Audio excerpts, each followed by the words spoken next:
Hey, what's up, everybody? Welcome to the 2022 fantasy football season. I'm Sam, and with us always we have Rob. How's it going, Rob? It's going good, Sam. Thank you very much. This is our, I do believe, 20th anniversary season, right? Something like that for you. It's like my 20th anniversary season. Yeah, So and me and Todd and maybe one other person, Michael. I think that's it.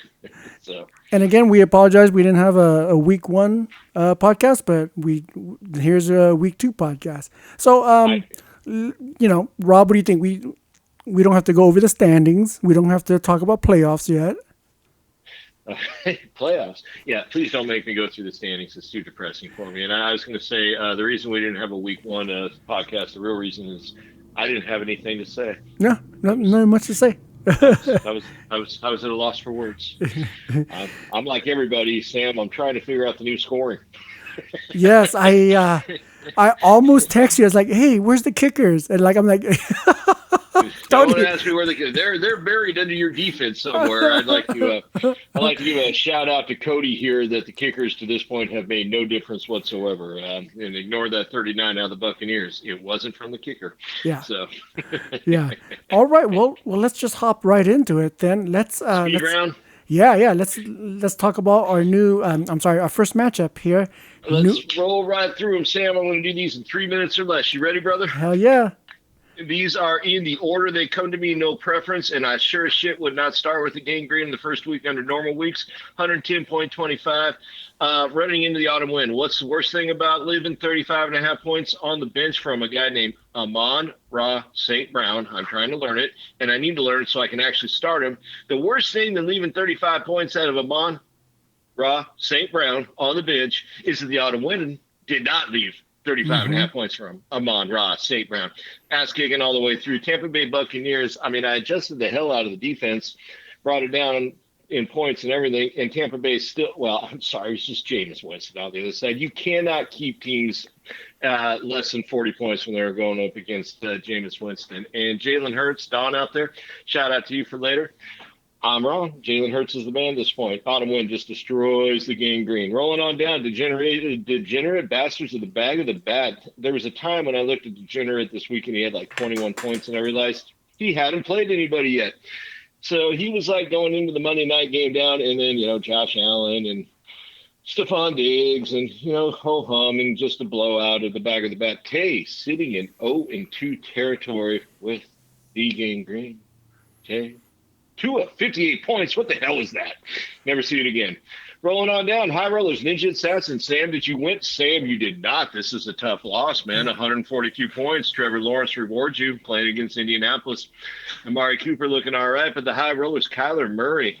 Yeah, I don't think he's very good, but I know the Raiders are not good, and Kyler Murray got a whole lot of late points in that game. What a Mm-hmm. disgrace that was. 43.5 out of Stephon Diggs. Again, High Rollers is the early season. He's kicking ass. Mm-hmm. Mm-hmm. Stephon Diggs and Cooper Kupp are looking really nice out there. High Rollers. And if I'm not mistaken, no, he's in the other division, thankfully. Well, so you know what I was saying, poker, win early, lose late. Moving down, Sabs, 159. Hart, 99.75. Josh Allen, too much. Josh Allen, Lamar Jackson might be the greatest combination of quarterbacks for the first month of the season that's ever been found. Can you think of one better? No, you cannot. I don't know if this will keep going. It's cold weather out there, and both these guys, you saw what happened to Trey Lance, which won me $10, by the way. And I made a bet against Nolan that Derek Carr would outscore Trey Lance on the season. I said it's the easiest $10 since last time I played Scott Ekman at poker, so, which is actually true, but that was an easy $50. Anyway, so yeah, that's a great combination. Josh Allen and Lamar Jackson, haven't seen it better. Kyler Murray, Hart Foundation. Don't mean to associate you with Kyler Murray. Let's see. Yeah, Mike Evans got thrown out of the game. Justin Jefferson disappeared. New Denver. 185. Wolfpack, 108, 109, 185. That might be the high on the season. I don't remember because I was too busy crying through week one. Jonathan Taylor.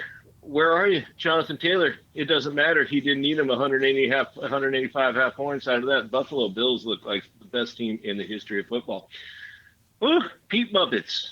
First of all, should have changed the name. Second of all, 98 points. So let's focus on his son, who blew him out of the water. Oh man, I love this. We had a couple brother matchups and a father-son matchup going down. It's like this league's inbred. Oh my God! And right after this, we've got some cousins going. This is wonderful. So there's no inbreeding in this family. I can promise you, out of the out of the Ekmans. So hold on, Sam. I kind of amused myself there. Lamar Jackson again with Kirk Cousins. These guys are coming to my house, so I hope they didn't listen this weekend. 175. I give up. Belichick may just wipe the floor with Pete Muppets. Let's move on. Straight LA. Kelly Bulldogs. 132. Once Kelly Bulldogs. Kelly Bulldogs with decidedly not the greatest 2-week matchup in the history of fantasy football with Derek Carr and Tua, but it was still good for 80 points this week. Man, you get 80 points out of Derek and Tua, you're living large. The Dolphins just exploded in the fourth quarter, but then I remembered, man, weren't the Ravens defense terrible last year? They were. Tua with that weak arm into this, it doesn't matter. He's got a track team out there running around him. That's a beautiful game. So, and Clyde Edwards-Helaire, nice game. Actually, Kelly Bulldogs has a pretty nice team this year, man. Yes, he does. So does straight LA, just not as weak. Christian McCaffrey, these guys taking a risk on him early. They're not using him much. That's kind of frustrating. It's kind of like Derrick Henry on my team out there. I'm kind of noticing. I'm like, are you saving him for later? Because do these guys not know that if I end up like 1-4 to start the season because they were preserving Derrick Henry's knees, this isn't good for me. This is not good with Christian McCaffrey either. And when you have Christian McCaffrey in the backfield and Baker Mayfield, give the ball to McCaffrey. For the love of God, give the ball to McCaffrey. Oso Verde, Mad Dog, Oso 0-2. Mad Dog on the big board, 143.75. I love that we got quarter points. It's just much more coming to my mouth. He was mocked for taking Nick Chubb. Mocked. Finger up to everybody. However, Nick Chubb should have gone down and saved him about 14 points there. Nick Chubb did not go down. The Browns rounded up. Ellis Silverti's sitting there at 0-2. I play him this week. I said with the new rules, if there's any chance whatsoever there's a tie, and there should never be a tie again as long as we live, it would be this week. Gangrene and Ellis Silverti both staying winless. Sam, that's 3 minutes of hell. Heck yeah, that's the rundown. Sorry for Trey Lance. Trey Lance started in both conferences, huh? Well, yeah, they had high hopes. Well, I'll throw out for the league a couple early observations from the commission. We're always going to mix this league up. I can tell you that one thing that I will absolutely correct next year, this was an oversight on my part, we will bring the wide receivers back up to the 10-point base.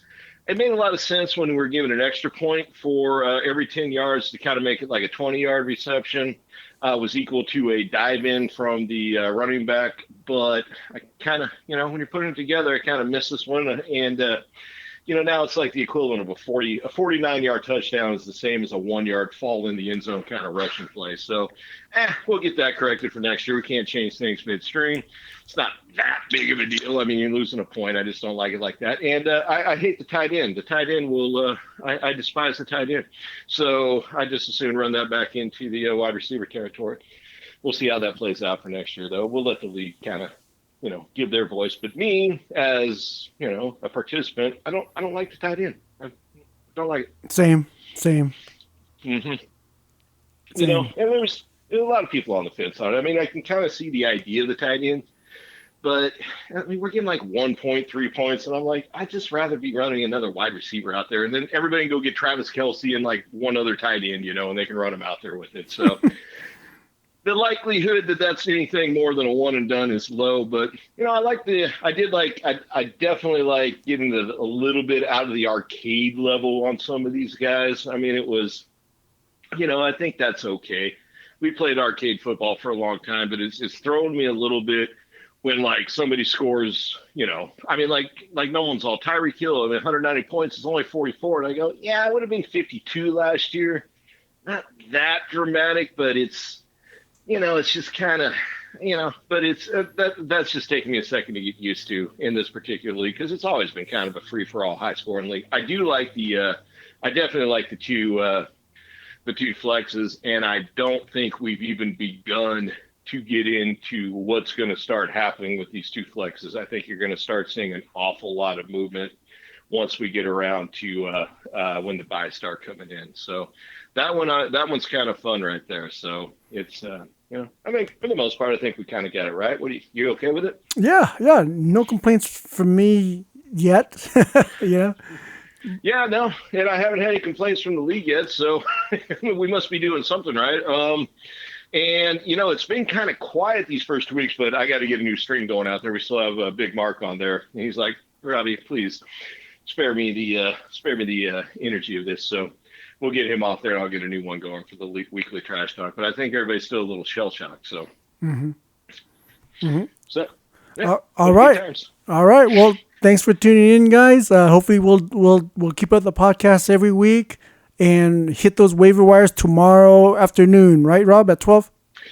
12 p.m. the waivers process. If you can find somebody out there to pick up, please let me know because I'm searching myself. Jimmy G.